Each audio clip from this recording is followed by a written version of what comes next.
So another 20 minutes and we're at about 6:50. We're just moving right along. I'm gonna turn on the last burner.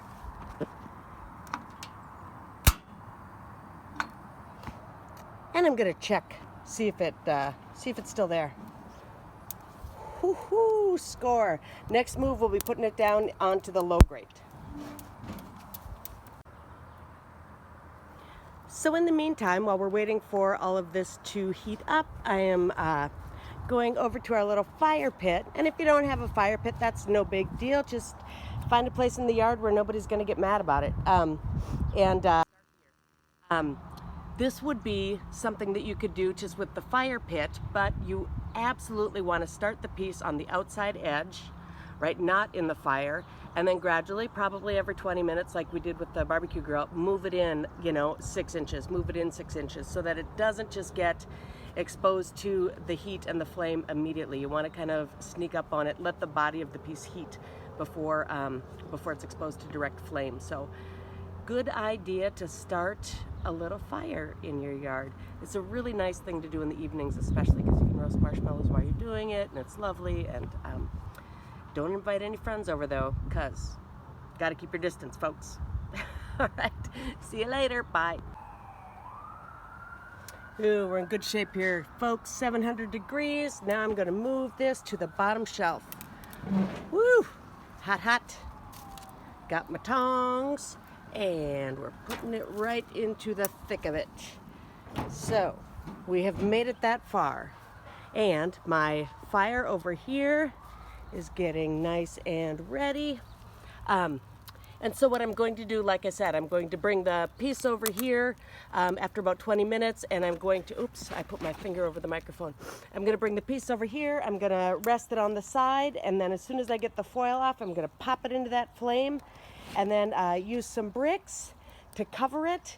Now, I only have bricks. I don't have a big, I don't know if you remember when we pit fired, but we used those nice big metal pieces for lids. I don't have anything like that at home. What would work though is like a metal garbage can lid or a metal barbecue lid if you've got like a Weber grill. But what we're trying to do is give it a little bit of oxygen so that it can burn good and hot. We don't want to put it out yet. We're still going to keep it flaming good and hot.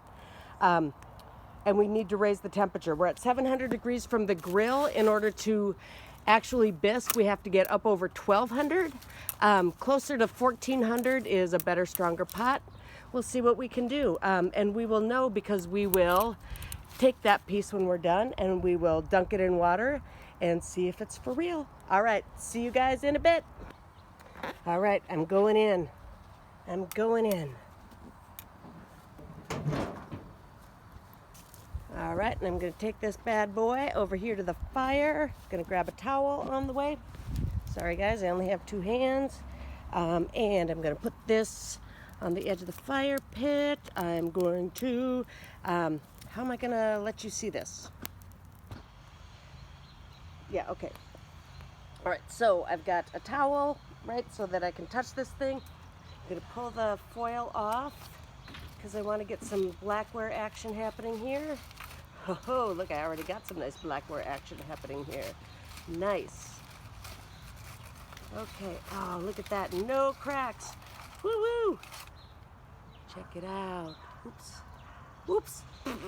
Okay, now I'm going to sneak this into here on the edges first. Wow, that burned down quick. And I'm going to lower this flame a little bit. Ooh, don't kill my pot. Ah. All right, and you can't see the pot anymore because it's under there.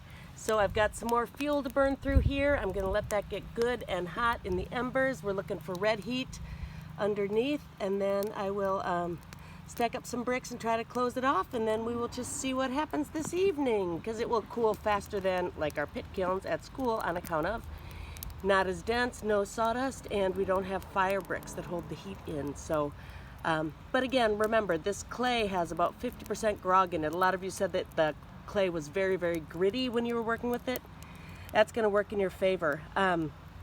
Hold on. If we want blackware, we want it to grab the oxygen from out of our pot and replace that with carbon. So I am going just kind of around the fire pit and picking up ash. If you've got a charcoal grill and you're grabbing your, or you're doing this in a charcoal grill, you should have some kind of ash probably under the grill that you can stick in here, but anything to clog it up so that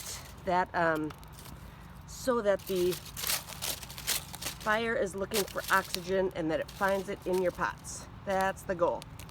All right, see you, bye.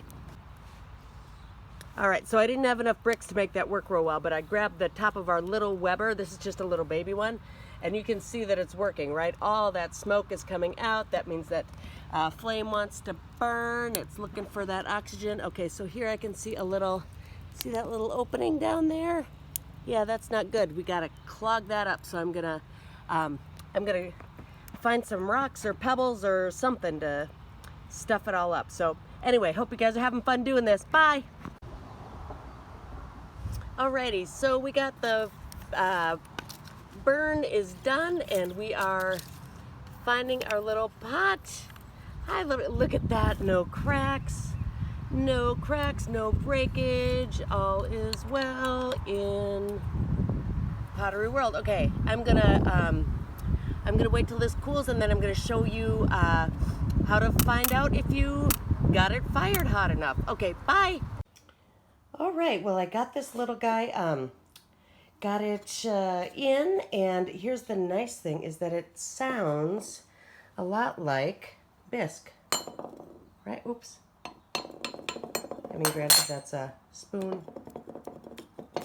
but it's not thudding, you know, like greenware would. So I'm going to give it the ultimate test.